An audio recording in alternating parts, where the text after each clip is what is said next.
सभी साथियों को नमस्कार।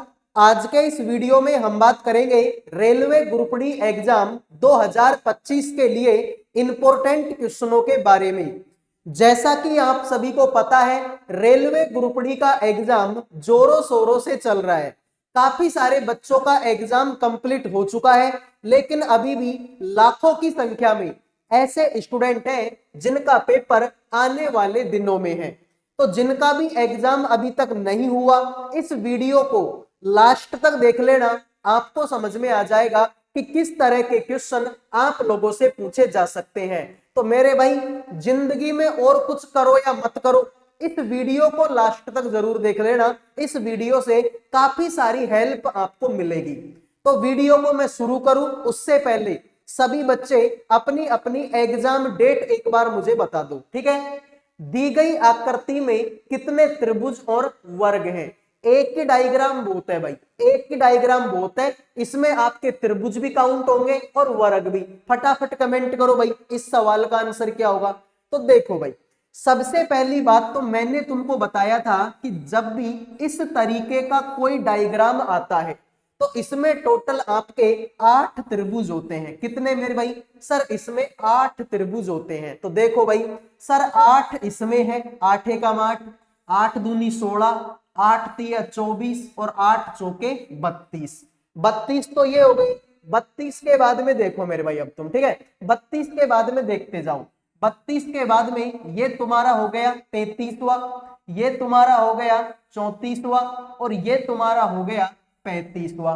35 हो गए। आ जाओ तो फिर 35 के बाद में देखो, ये तुम्हारा हो गया 36वां, ये तुम्हारा हो गया 37वां और ये तुम्हारा हो गया 38वां।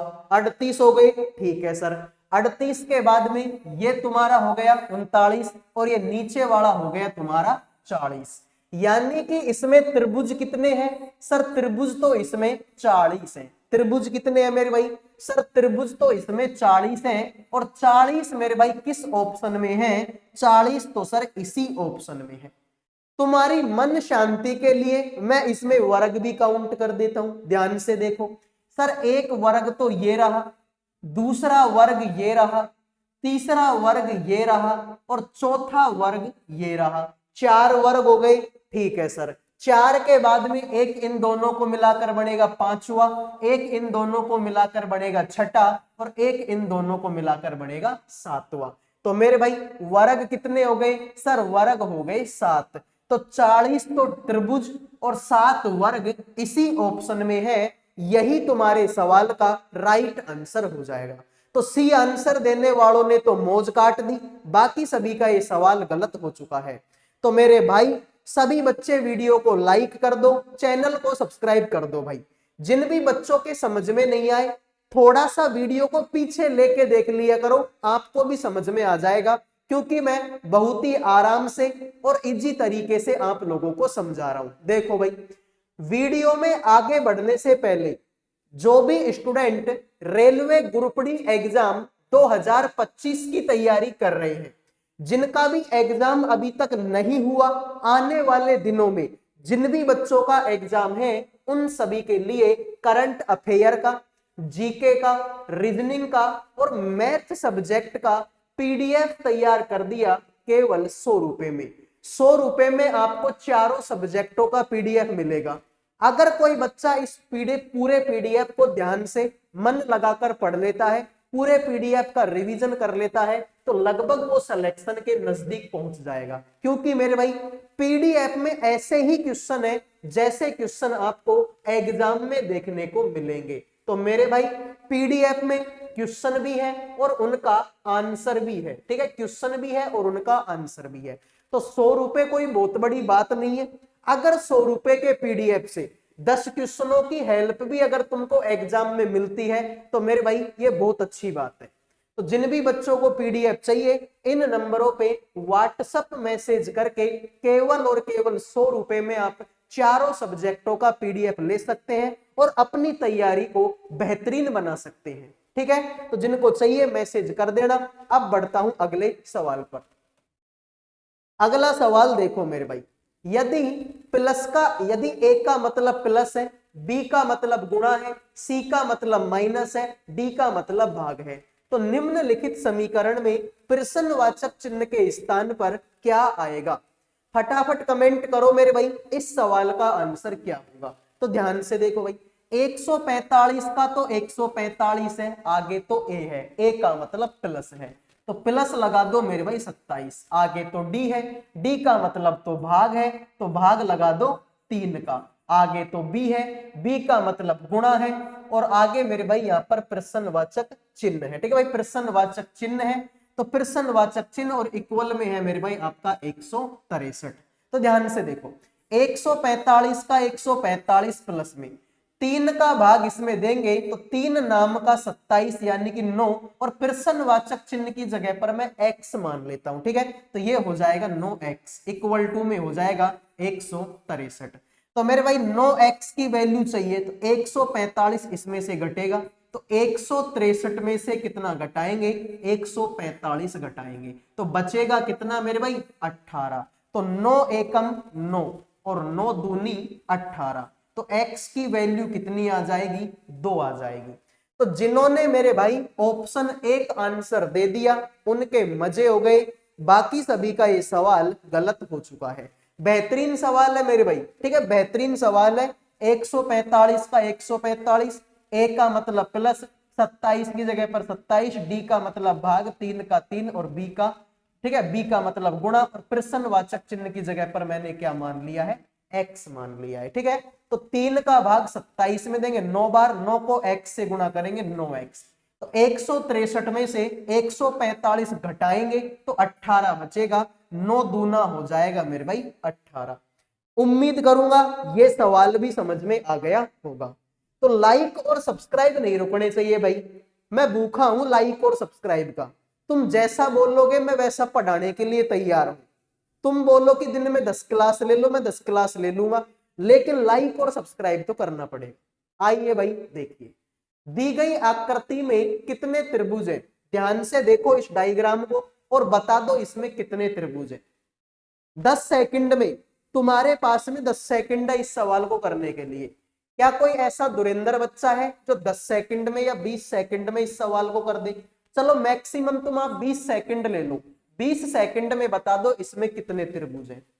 सर 20 सेकंड में कैसे हो पाएगा? मैं बताऊंगा कैसे हो पाएगा। ध्यान से देखो, मैंने तुमको अब से पहले भी बताया है कि जब भी इस तरीके का कोई डायग्राम मिल जाए, इसमें कितने त्रिभुज होते हैं? सर 8 होते हैं। कितने? 8। तो ध्यान से देखो भाई, अगर तुम्हारी आंखें तेज है तो तुमको पता चलेगा ये ऐसा ही तो है मेरे भाई, ये ऐसा ही तो है। बिल्कुल सर ये तो वैसा ही है, तो इसका मतलब 8 तो इसमें हो गए। ठीक है, कोई प्रॉब्लम नहीं है सर। 8 फिर इसमें हो जाएंगे, 8 इस वाले में हो जाएंगे। बिल्कुल सर, 8 और 8 कितने हो गए? 16 हो गए। फिर 1 2 3 4, तो 4 तुम्हारे ये हो गई। सर 4 के बाद में ध्यान से देखो, मैंने तुमको बताया था कि जब भी ऐसा कोई डायग्राम बनता है उसमें 3 त्रिभुज होते हैं। तो ध्यान से देखो इसको, अगर तुम्हारी आंखें तेज हैं तो तुम इसको ध्यान से देखोगे, तुमको पता चलेगा ये ऐसा ही तो है। हाँ सर बिल्कुल ऐसा है, इसका मतलब 3 इसमें हो जाएंगे। अगर 3 उसमें है तो फिर 3 इस नीचे वाले में भी होंगे।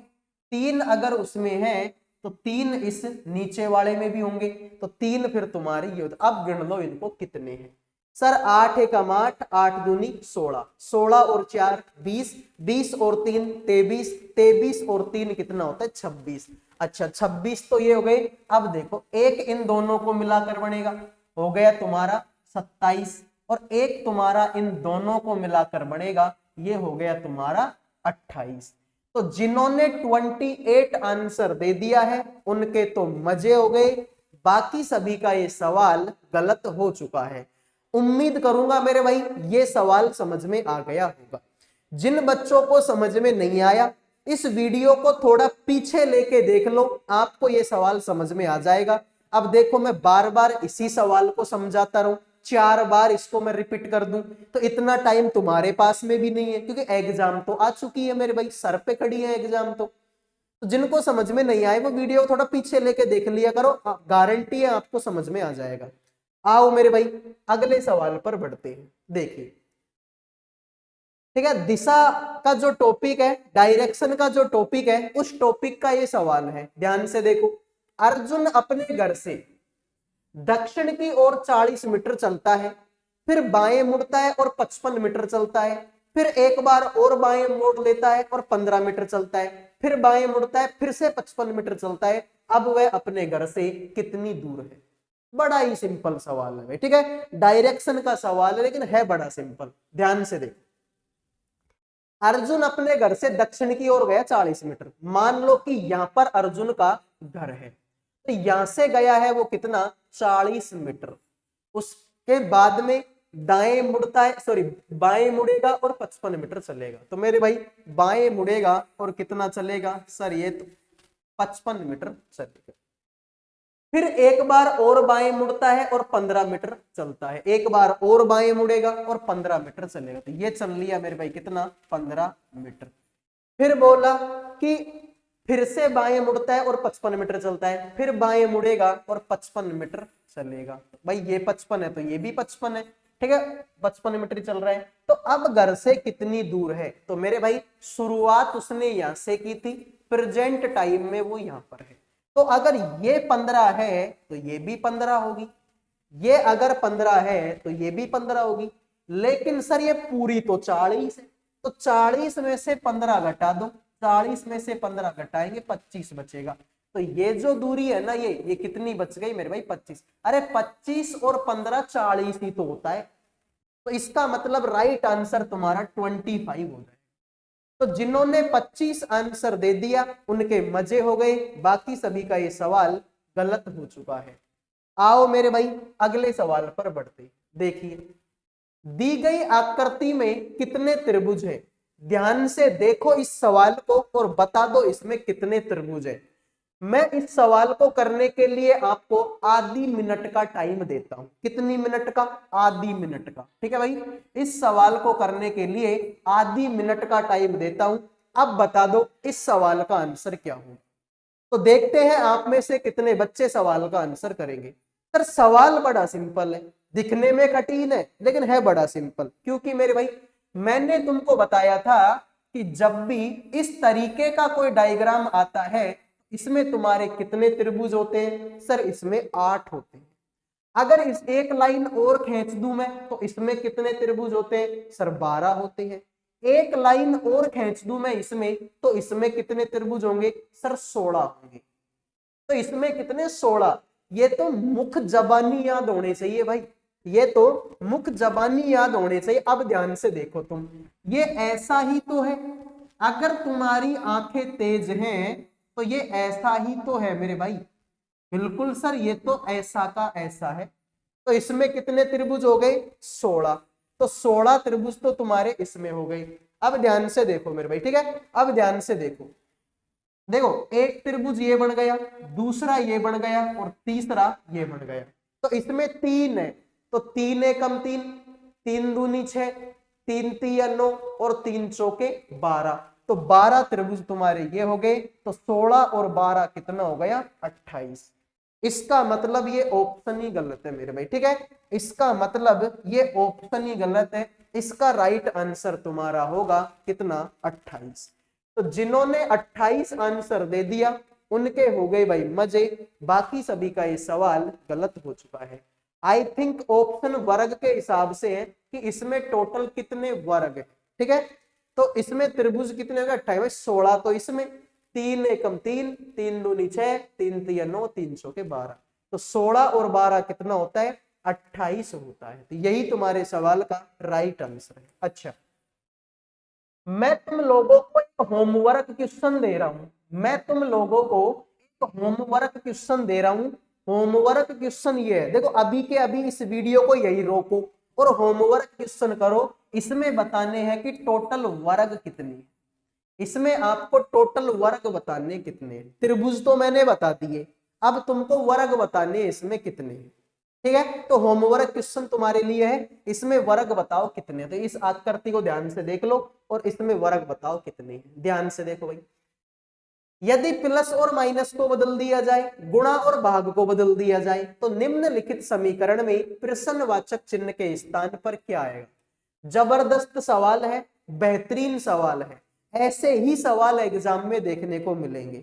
बाद में मत बोलना कि सर पढ़ाया नहीं था। तो ध्यान से देखोगे, सर 13 की जगह पर 13 भाग, लेकिन सर गुणा और भाग को तो बदलना है, तो इसकी जगह पर गुणा लगा दो 145, आगे गुणा है लेकिन गुणा की जगह पर तो भाग लगाना है 29, आगे माइनस, माइनस और प्लस को बदलना, माइनस की जगह पर प्लस और प्लस की जगह पर माइनस का 27। तो ध्यान से देखो मेरे भाई, 29 का भाग 145 में देंगे तो 9 पंजो 45, यानी कि 5 बार जाएगा। 5 गुणा में ये कितना है? 13। तो 13 पंजो हो गया मेरे भाई कितना? 65। प्लस में 69 में से 27 घटेगा तो 2 और यहाँ पर बचेगा 4 यानी 42। इन दोनों को जोड़ेंगे तो 107 आंसर आएगा। बात खत्म। तो जिन्होंने 107 आंसर दे दिया है उनके तो मजे हो गए, बाकी सभी का ये सवाल गलत हो चुका है। तो ठीक है भाई, 107 आंसर हो जाएगा। अब बढ़ते हैं अगले सवाल। तो लाइक सब्सक्राइब करते रहो मेरे भाई। देखिए, किसी विशिष्ट कूट भाषा में इनहेल को इस तरीके से लिखा गया, तो बताइए उसी भाषा में माइटी को किस प्रकार लिखा जाएगा। और कोडिंग डिकोडिंग का सवाल है।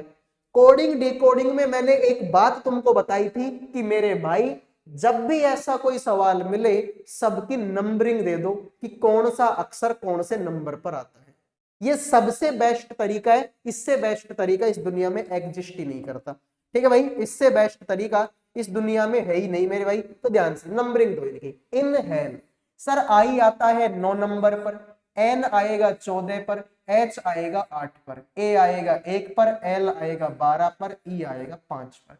इसको देखेंगे मेरे भाई, सर आर आएगा 18 पर, ई आएगा 5 पर, अगला ए भी 5 पर, फिर डी आएगा 4 पर, आई आएगा 9 पर, एच आएगा 8 पर। ध्यान से देखो, 9 में से 4 घटाएंगे 5 और 14 में 4 जोड़ेंगे 18, 8 में से 4 घटाएंगे 4, 1 में 4 जोड़ेंगे 5, 12 में से 4 घटाएंगे 8 और 5 में 4 जोड़ेंगे 9। ठीक है भाई, यानी क्रॉस में करना है, जो भी करो क्रॉस में करो। एक बार घटाओ इधर को जोड़ो, इधर को घटाओ इधर को जोड़ो, इधर को घटाओ इधर को जोड़ो। अब मेरे भाई इसकी नंबरिंग दो, MIGHTY। तो सर M आएगा 13 नंबर पर, I आएगा 9 पर, G आएगा 7 पर, H आएगा 8 पर, T आएगा 20 पर, Y आएगा 25। तो सेम काम भाई, इसमें से 4 घटाओ इसमें 4 जोड़ दो, इसमें 4 जोड़ेंगे तो 13 और इसमें से 4 घटाएंगे तो 9। तो 13 नंबर पर M आता है, 9 नंबर पर I आता है। सेम काम देख लो, इसमें से 4 घटाएंगे तो 3 और 8 में 4 जोड़ेंगे तो 12, 12 नंबर पर L, 3 नंबर पर C। इसमें से 4 घटाएंगे तो 16, इसमें 4 जोड़ेंगे तो 29, 29 नंबर पर आपका C आएगा और 16 नंबर पर आपका P आएगा, MILCCP। तो जिन्होंने आंसर दे दिया ऑप्शन नंबर C, उनके हो गए भाई मजे, बाकी सभी का ये सवाल गलत हो चुका है। उम्मीद करूंगा मेरे भाई ये सवाल भी समझ में आ गया होगा। समझ में आया है तो बढ़ते हैं अगले सवाल पर। लाइक सब्सक्राइब तो आपने कर ही दिया होगा। आ जाओ देखिए, किसी घड़ी का मिनट की सुई दोपहर 12 बजे दक्षिण की ओर इंगित करती है। तो घड़ी में दोपहर 3 बजे मिनट की सुई किस दिशा को इंगित करेगी? एक नंबर सवाल है ये, एक नंबर का मतलब एक नंबर ही सवाल है भाई। ठीक है, तुमसे बोला है कि 12 बजे दक्षिण की ओर है मेरे भाई घड़ी की सुई। तो मेरे भाई ये तुम्हारी घड़ी है, ये तुम्हारी घड़ी है। ठीक है भाई, ऐसे बना देते हैं, ये तुम्हारी घड़ी है। तो मेरे भाई इधर को 12 बजते हैं, यहां पर 12 बजते हैं, यहां पर ऊपर ही भाई 12 ऊपर ही तो बजेंगे। तो ये बोलता है ये तो दक्षिण दिशा है। तो अगर ये दक्षिण है तो फिर नीचे वाली उत्तर होगी भाई घड़ी को। भाई अगर अकॉर्डिंग टू सवाल ये बोलना चाह रहा है कि 12 बजे दक्षिण है, यानी ऊपर को दक्षिण है, अगर ऊपर को दक्षिण पर नीचे को उत्तर होगी। इधर को पहले कौन सी दिशा आती थी सर? इधर को पूर्व दिशा आती थी, तो इधर को अब पश्चिम आएगी।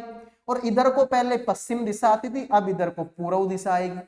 तुमसे बोला है कि 3 बजे, 3 कहां बजते हैं सर? 3 तो यहां पर भाई ये होता है 12, ये होता है 3, ये होता है 6 और ये होता है 9। तो 3 कौन सी दिशा में बजेंगे सर? पश्चिम दिशा में बजेंगे। यही तुम्हारे सवाल का राइट आंसर है। हो गया सवाल। इतने आसान तरीके से मैंने सवाल को बता दिया। बोलना चाह रहे कि 12 बजे दक्षिण है, तो सर 12 तो ऊपर बजते हैं और ऊपर तो उत्तर दिशा होती है। लेकिन सवाल वाला तो बेवकूफ है, वो तो बोल रहे हैं ऊपर तो दक्षिण दिशा है। तो अगर ऊपर दक्षिण है तो फिर नीचे उत्तर, हम तो फिर और बड़े बेवकूफ है भाई। ऊपर अगर दक्षिण है तो हम नीचे फिर उत्तर करेंगे। इधर को पहले पूर्व होते अब हम पश्चिम करेंगे, इधर को पहले पश्चिम होते थे अब हम पूर्व दिशा करेंगे। तो 3 यहीं तो बजते हैं। इधर को भाई घड़ी में 3 किधर को बजेंगे? इधर को बजेंगे। इधर को मेरे भाई हमारी पश्चिम दिशा हो जाएगी। आ जाइए अगले सवाल पर बढ़ते हैं। देखो भाई, 7 व्यक्ति है A B C D E F और जी उत्तर दिशा की ओर पंक्ति में बैठे हैं। सी और ए के बीच केवल 2 व्यक्ति बैठे हैं। जी के दाईं ओर केवल डी बैठा है।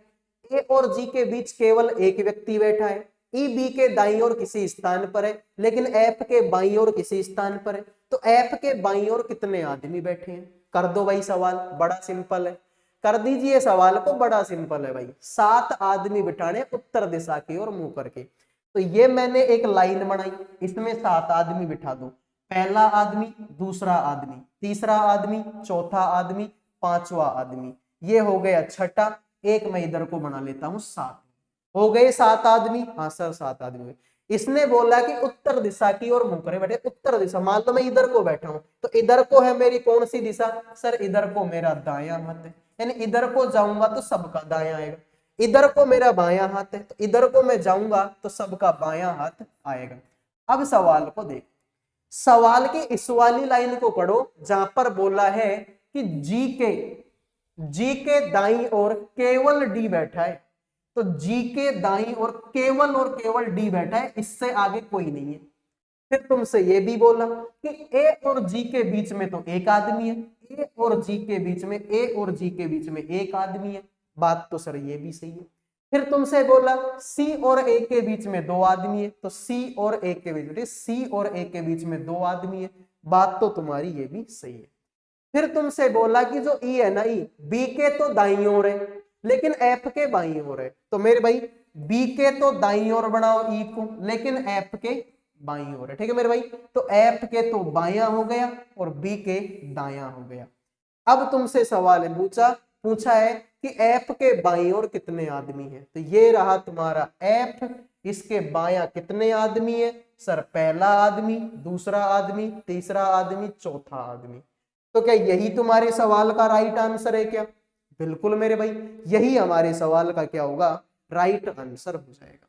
आइए दोस्त अगले सवाल पर बढ़ते हैं।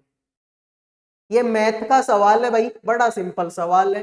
2a, ठीक है भाई, तुम लोगों से बोला है, ठीक है, तुम लोगों से बोला गया कि 2a प्लस में 3a माइनस का 1 इक्वल टू 11 है। तो पहले तो इसको हल कर लो। ये हो जाएगा 2a प्लस में 3 अपॉन में a, एक इधर को जाएगा तो क्या हो जाएगा? प्लस का, तो 1 और 11 कितना हो जाएगा? 12। अब तुमसे बोला क्या है? तुमसे बोला कि 4a स्क्वायर प्लस में 9 बटे में a का स्क्वायर, इसकी वैल्यू बताओ। तो अगर मेरे भाई मैं इन दोनों का स्क्वायर कर दूं, तो 2 का स्क्वायर 4a स्क्वायर होगा, इसका होगा 3 का स्क्वायर 9 और a का हो जाएगा a स्क्वायर 9a स्क्वायर। लेकिन तुमने वो फॉर्मूला पढ़ा है क्या? a प्लस बी का होल स्क्वायर a स्क्वायर, यानी कि इसका स्क्वायर कर देंगे तो 4a स्क्वायर आएगा। b का स्क्वायर यानी इसका स्क्वायर कर देंगे तो 3 बटे में 9 स्क्वायर, 2ab। तो या तो फॉर्मूले से कर लो या तुम ट्रिक से कर लो। तो मेरे भाई ट्रिक क्या है? ट्रिक ये है मेरे भाई कि इधर वाली का कर दो स्क्वायर, तो आ जाएगा कितना? 144। और माइनस में 2ab को घटा देते हैं, माइनस का क्या कर देते हैं? 2ab ये माइनस कर देते हैं। ठीक है, ट्रिक क्या है कि इधर वाला जो भी है इसका स्क्वायर कर दो और माइनस का 2ab घटा दो। 144 का 144 है, माइनस का 2, a की वैल्यू कितनी है? 2, b की वैल्यू कितनी है? 3। तो मेरे भाई 3 दूनी 6, 6 दूनी 12, 144 में से 12 घटेगा, आंसर 132 आएगा, बात खत्म। जिन बच्चों को मैथ आती है ना, वो तो बिना पेन उठाए इस सवाल को कर सकते थे। मैं भी कर सकता था इस सवाल को बिना पेन उठाए, और होना भी चाहिए मेरे भाई। ठीक है, तो ये थी आज की क्लास। अगले वीडियो में मिलूंगा, तब तक के लिए जय हिंद, जय भारत।